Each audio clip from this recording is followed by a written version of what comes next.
안녕하세요.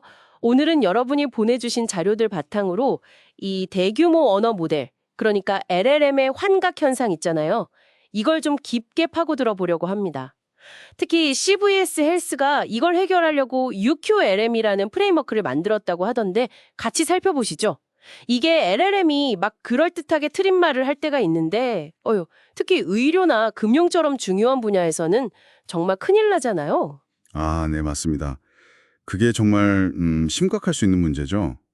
이게 그냥 가끔 있는 일이 아니라 최신 모델이라는 GPT-4.5에서도 뭐 37.1% 정도 환각이 관찰된다는 통계도 있더라고요. 37%나요?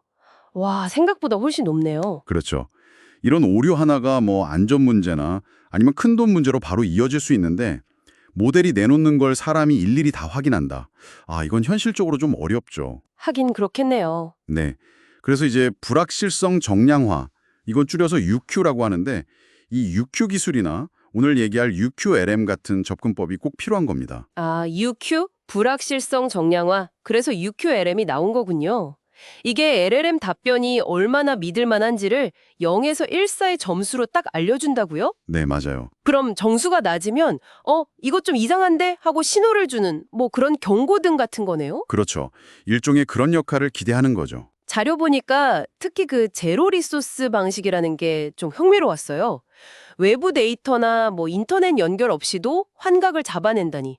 그게 어떻게 가능한 건가요? 정보가 없으면 오히려 더 못 잡는 거 아닌가 싶기도 하고. 네, 그거 좋은 질문인데요.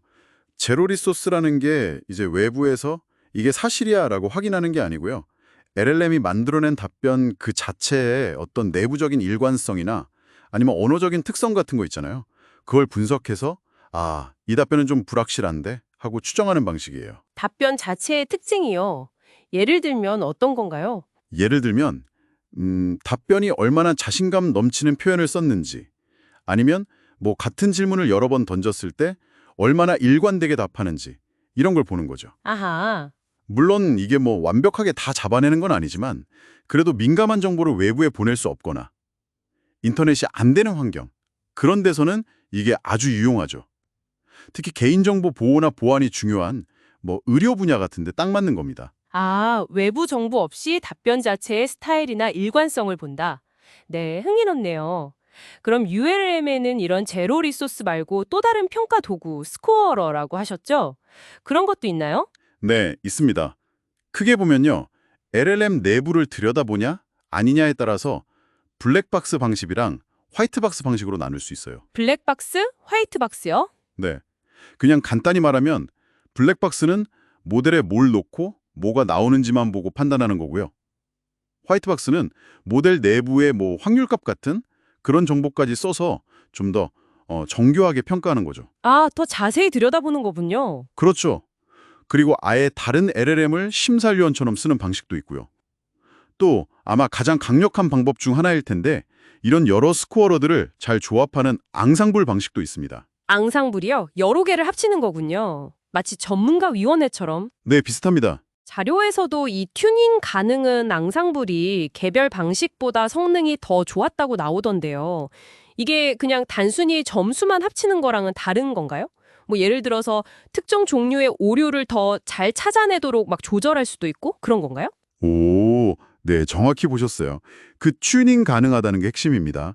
그냥 합치는 걸 넘어서 사용하려는 그 상황, 그 목적에 딱 맞게끔 가중치를 조절할 수가 있어요.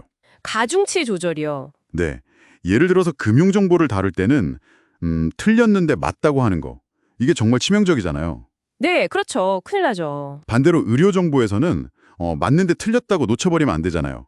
아, 그것도 위험하네요. 네, 이렇게 어떤 위험을 더 중요하게 볼 건지에 따라서 거기에 더 민감하게 반응하도록 앙상블을 세밀하게 조정할 수 있는 거예요. 그렇게 해서 전반적인 신뢰도를 최대한 끌어올리는 거죠.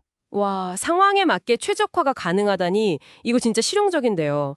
그리고 이걸 미국의 그 큰 의료회사죠. CVS 헬스가 직접 만들어서 오픈소스로 공개했다는 것도 좀 대단한 것 같아요. 맞아요. 그게 중요합니다. 그냥 연구실에서만 쓴 게 아니라 진짜 현장에서 아, 이거 필요하다 해서 만들었다는 거잖아요. 설치도 보니까 파이프 인스톨 UQLM 이거 한 줄이면 된다고 하고 개발자들이 바로 써보기 좋겠는데요. 네, 바로 그 점이죠. 이게 LLM을 실제 업무에 쓰려는 기업들이 다들 고민하는 지점인데 UQLM은 그런 고민에 대한 좀 구체적인 해답을 주려는 시도라고 볼 수 있어요. 특히 중요한 건 이게 문제가 터지고 나서 고치는 그런 사후 대응이 아니라는 거예요. 답변이 나올 때 그 신뢰도를 미리 평가해서 위험 자체를 사전 예방하는 쪽으로 바꾸는 거죠. 아, 사고 나기 전에 미리 막는다. 패러다임 전환이네요. 그렇죠. 예방으로 가는 거죠. 그럼 정리를 좀 해보면 UQLM이라는 게 LLM 환각이라는 이 골치 아픈 문제를 다루는 상당히 현실적이고 강력한 도구인 것 같네요. 특히 외부 자원 없이 되는 제로 리소스 접근법이랑 필요에 맞게 조정 가능한 튜닝 가능한 앙상블, 이게 LLM 사용의 신뢰도를 정말 한 단계 높여줄 수 있겠어요. 네, 정확합니다. 여기서 한 걸음만 더 나아가서 이런 생각도 해볼 수 있을 것 같아요. 만약에요, LLM이 스스로 죄송한데 이 질문에 대한 제 답변은 좀 불확실한 것 같습니다. 이렇게 말할 수 있다면 어떨까요? 오, LLM이 자기 답을 스스로 평가한다고요? 네, 단순히 답만 툭 내놓는 게 아니라 자기가 뭘 잘 모르는지, 자기 지식의 한계가 어디인지를 스스로 아는 거죠.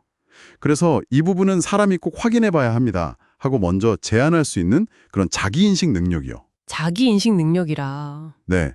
어쩌면 이게 LLM이 앞으로 더 책임감 있고 더 신뢰받는 기술로 발전하기 위한 그 다음 단계가 아닐까 한번 생각해 볼 만한 지점인 것 같습니다.